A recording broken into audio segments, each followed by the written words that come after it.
자, 반갑습니다, 여러분. 자, 2020년 2월 16일이에요. 2월의 세 번째 일요일이 되었습니다. 다음 일요일이 23일이 되고요. 그러면 26일이 제2수요일이에요. 사순절이 시작되는 거죠. 그리고 뭐 아시는 대로 내일 월요일은 프레지던트 데이라서 쉬고 맨스필드는 화요일까지 또 쉽니다. 시간 참 잘 가죠. 벌써 2월의 셋째 일요일입니다. 마가복음에 보시면 이런 이야기가 나와요. 여러분들이 너무도 잘 아시는 혈루병 걸린 여인의 이야기인데요. 혈루병. 이거를 이제 공동번역에서는 하혈증이라고 불렀는데 그런 여자가 있었다고 합니다. 12해 동안 이 병으로 고생을 했다고 해요. 상당히 고생을 했는 모양이에요.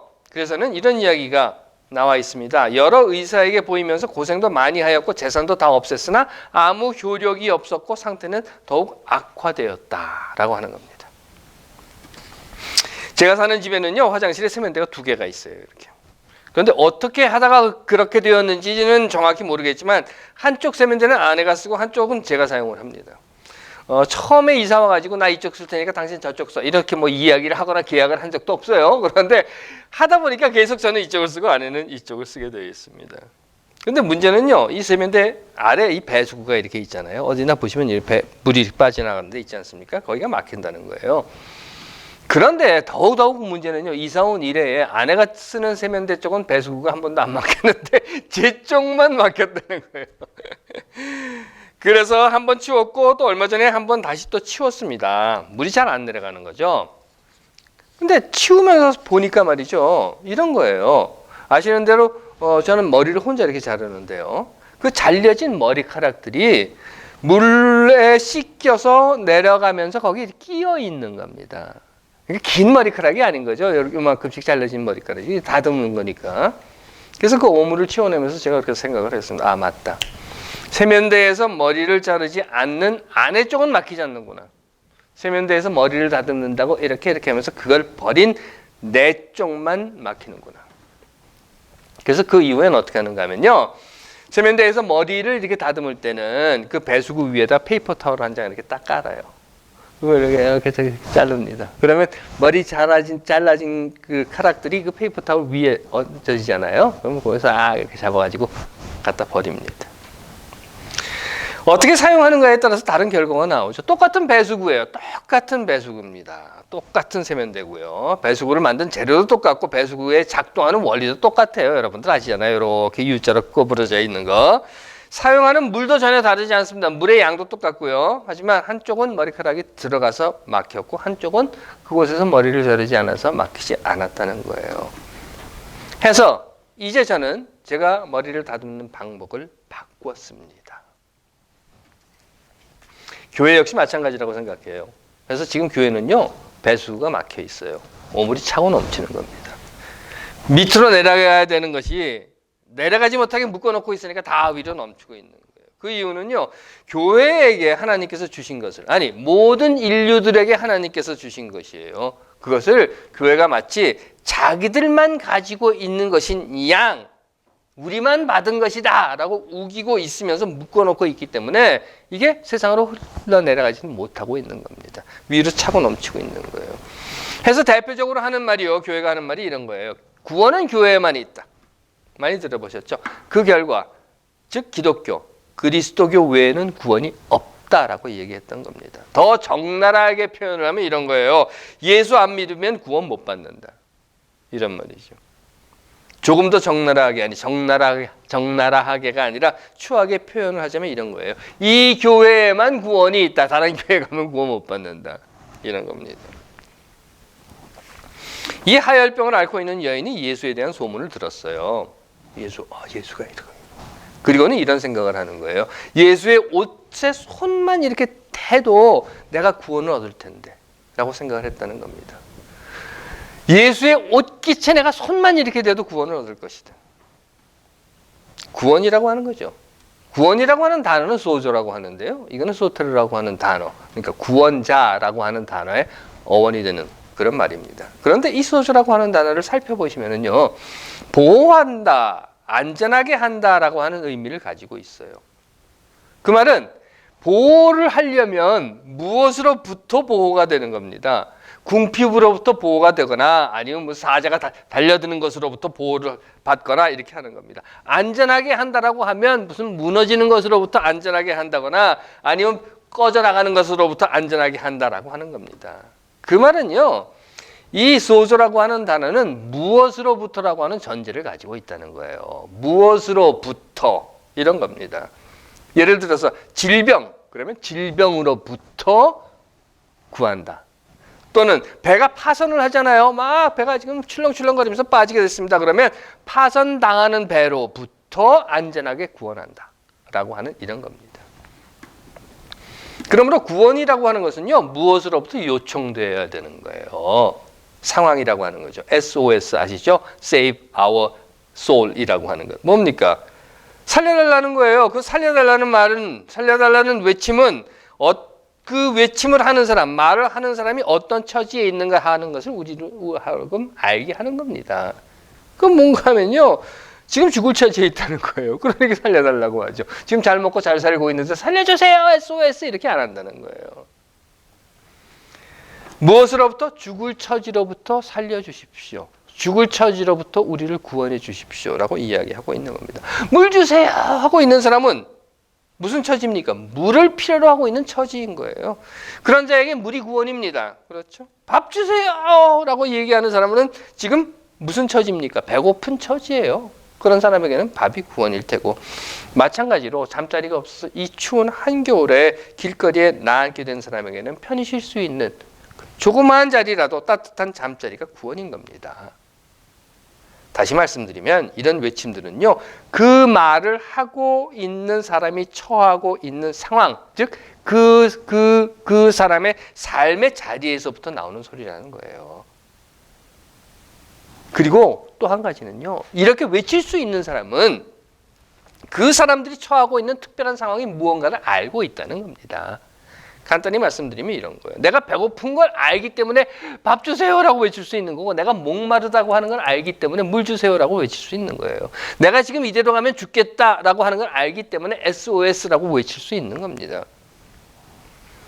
이렇게 지나가서 보시는데 어떤 사람이 길을 건너가요. 그런데 길을 건너가는데 뒤에서 차가 막 달려오고 있어요. 쳐다보니까 실수 저러다 다치겠다 싶은 거예요. 그런데 꽝 하고 받쳤어요. 왜? 이 길을 건너가는 사람은 차가 달려오는 줄 몰랐다는 거예요. 차가 달려오는 것을 알았으면 멈췄거나 아니면 빨리 건너갔거나 했을 텐데, 차가 달려오는 걸 몰랐으니까 어슬렁 건너가다가 꽝 하고 부딪히고 만 겁니다. 지금 내게 물이 필요한지 밥이 필요한지 아니면 빨리 건너가야 하는 건지 그걸 모르는 사람이라면 물 주세요, 밥 주세요, 살려주세요 이런 말을 할 수 없다는 거죠. 그렇기 때문에 구원이라고 하는 것은요, 지금 내가 처한 삶의 자리, 이런 내 처지에서, 이런 내 아픔에서, 이런 내 고통에서, 이런 내 갈등과 고민에서, 내 의지 없음에서, 때로는 내 갈 길을 알지 못함에서라고 하는 아주 구체적인 내 삶에서 출발해야 구원이라고 하는 걸 이야기할 수 있는 겁니다. 그죠? 예수의 옷가에 손을 대면 뭔가 좋은 일이 있을 것 같아. 또는 뭔가 그렇겠지 뭐라고 하는 것처럼. 그저 남들도 다 그러니까, 남들도 다 그렇게 하는데 그러면 뭐 좋은 일이 있대. 그래가지고 존 하버드 동상 발을 이렇게 붙잡고 사진을 찍는 이런 것은 구원이 아니라는 거예요. 이 여인의 이야기를 다시 들어봅시다. 예수의 옷에 손을 대기만 해도 내가 구원을 얻을 것이다. 무엇으로부터? 병으로부터. 여인은 그가 지금 무엇으로부터 구원을 받아야 하는가 하는 것을 분명히 알고 있었어요. 그래서 예수의 옷가에 손만 대도 내가 병으로부터, 이 고통으로부터 구원을 얻으리라, 내가 병고침을 받으리라 하는 확신을 가지고 있었고, 그래서 예수 손에 옷깃에 이 여인은 손을 댈 수 있었다는 겁니다. 그리고 그런 확신으로 예수의 옷깃에 손을 댄 그 여인은 손댄 그 자리에서 병으로부터 고침이라는 구원을 얻었습니다. 그러하게 저는 여러분들께 이런 말씀을 드리고 싶어요. 구원이라고 하는 것은 우리의 구체적인 삶에서 출발해서 오늘 우리 삶 전체에서 이루어져야 하는 것이다. 우리는요, 흔히 구원이라고 하는 것을 이게 뜬구름 잡는 것 같은 소리로 띄워놓고 있습니다. 그러다 보니까 교회 나오면 구원받는데, 예수 믿으면 구원받는데 라고 들었고 또 그렇대 라고 말을 했다는 거죠. 또는 구원받아라 하고 소리치는 사람들이 다 그렇게 구원을 나와 상관없는 뜬구름을 이렇게 만들어 놓고 구원받아라 이랬다는 거예요. 구원이 무슨 농구공입니까? 야구공입니까? 던져주면 받는 것이게. 그런데 지금까지 많은 교회들이 구원을 그렇게 기성품화했어요. 이 사람 모든 사람들의 삶의 자리가 다름에도 그냥 구원이라고 하는 건 뭐 농구공이나 야구공 아니면 뜬구름 같은 거 하나 만들어 놓고 구원받아라 하고 던져줬다는 겁니다. 그러다 보니까 내 삶에, 내 살에 이렇게 착 달라붙어 있는, 그래서 내 호흡이 되고 내 심장이 되고 내 살갗이 되면서 내 삶에서 없어서는 안 될 무엇, 그 어떤 내 것이 된 것이 아니라 누구나 그저 예수 믿는다고 하면 가지게 되는 것, 그래서 교회 가면 그냥 얻어지는 것 정도로 만들어버렸다는 겁니다. 다시 말씀드리면요, 교회가 허구한 날 해가 떠도 구원, 달이 떠도 구원, 구원이 최고야 하고 노래를 불러댔지만 그 노래로 인해서요, 교회 구성원들은 구원에 대한 관심이나 고민 또는 행동 같은 것들은 다 쓰레기통에 던져버렸다는 거예요. 여인을 향한 예수의 말입니다. 딸아, 내 믿음이 너를 구원하였다. 안심하고 가라. 그리고 이 병에서 벗어나 건강하여라. 이것이 구원입니다. 죽어서 천당 가는 거 그것도 안 나라 얘기고요. 뭐 죽어서 천당 가든 지옥에 가든 그건 전 상관이 없고, 그런 이야기는 지금 하지 맙시다. 그건 죽은 다음에 하자고요. 예수가 지금 딸아, 너 계속 병들어 있다가 죽어서 천당 가라라고 하는 거 아니에요. 딸아, 지금 내가 병이 나았다라고 얘기를 하는 겁니다. 그리고 이 병에서 벗어나서 건강해져라라고 하는 겁니다. 언제? 지금 어디에서? 여기서. 우리의 삶의 아픈, 때로는 썩은, 때로는 병든, 때로는 불의한 자리에서 풀려나서 지금 기쁨으로 새 살을 돋게 하고 건강한 삶으로 온 인류를 위해서 하나님께서 만들어주신 세상이 이곳, 여기, 자유, 정의, 그리고 평등과 평화의 세상이 되게 하는 것, 그것이 곧 오늘 우리를 향해서 말씀하고 계신 하나님의 구원이라는 것입니다. 나중에 죽어서 천당 가는 이런 거 말고요. 2020년 금년은 국회의원 선거가 있는 해입니다. 아시는 대로 4월 15일 날 한국에서는 선거일입니다. 우리는 좀 일찍 하죠.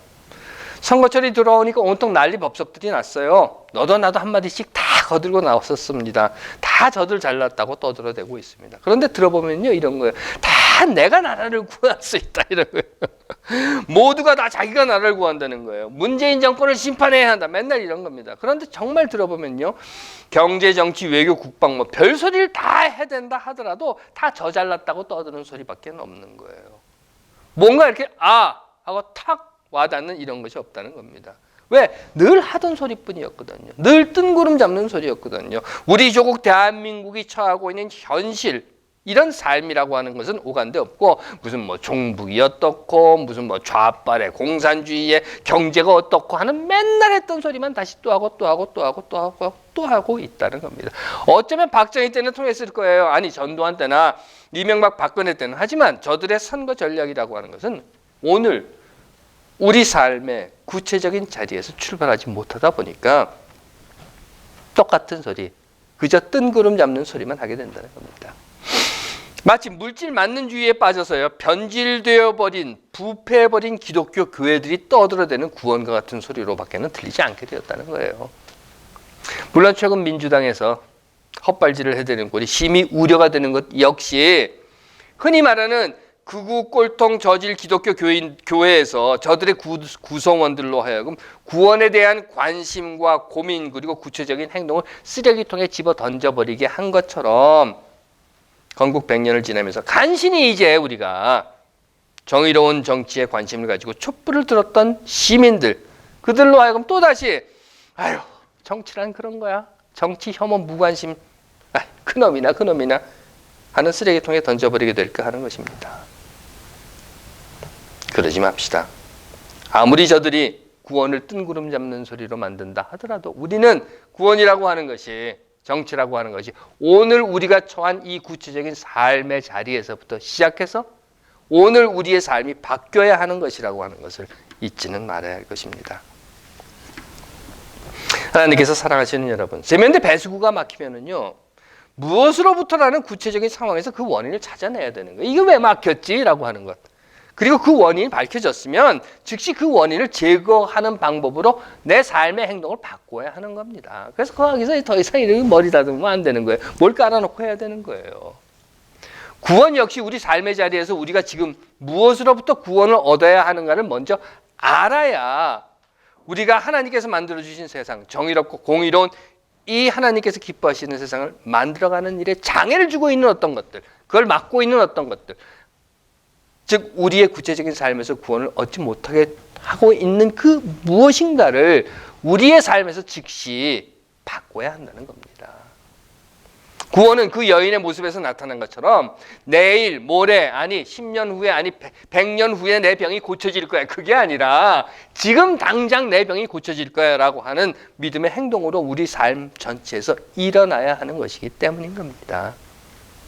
구원이라고 하는 것은 어떤 목사가 이렇게 휙 던져주는 거 아닙니다. 구원은 교회가 주는 것도 아니고 구원은 예수가 주는 것도 아닙니다. 구원은 어디선가 던져져서 떨어지는 걸 우리가 아이고 받아라 하고 잡는 것도 아니고 구원이라고 하는 것은 우리 구체적인 삶의 변화라는 행동이 나타날 때 얻어지게 되는 것이라는 겁니다. 이 여인이 구원을 얻게 된 것은요, 내 손이 예수의 옷깃에 닿기만 해도 내가 구원을 얻으리라는 확신과 그 확신으로 예수의 옷깃에 손을 댄 여인의 행동이 있었기 때문이라는 겁니다. 마찬가지로 민주주의, 적폐청산, 민족통일 누가 받아라 하고 던져주는 거 아닙니다. 자유와 정의, 평등과 평화 어느 날 하늘에서부터 뚝 떨어져서 아이고 하고 이렇게 붙잡는 것, 그런 것 아닙니다. 일제와 독재의 잔재들이 권력을 휘두르며 나라의 희망을 가로막고 있는 분단된 민족이라고 하는 오늘의 구체적인 상황에서 우리가 지금 보고 있는, 우리가 처하고 있는 이 구체적인 상황에서 우리의 붓뚜껑이 투표 용지에 닿기만 하면 적폐청산과 국가개혁 그리고 통일이라는 구원을 얻게 되리라는 확신으로 투표하는 행동이 나타날 때 우리는 우리 민족의 구원을 오늘 보게 되리라. 저는 그렇게 믿는 것입니다. 하나님께서 사랑하시는 여러분, 잊지 맙시다. 구원은 여러분들의 행동으로 얻어지는 것입니다. 기도하겠습니다. 하나님, 오늘 우리들의 삶이 우리 스스로와 우리 조국 대한민국이 구원을 향한 걸음을 걷는 모습으로 한 걸음 더 자라나고 변화되게 하옵소서. 아멘.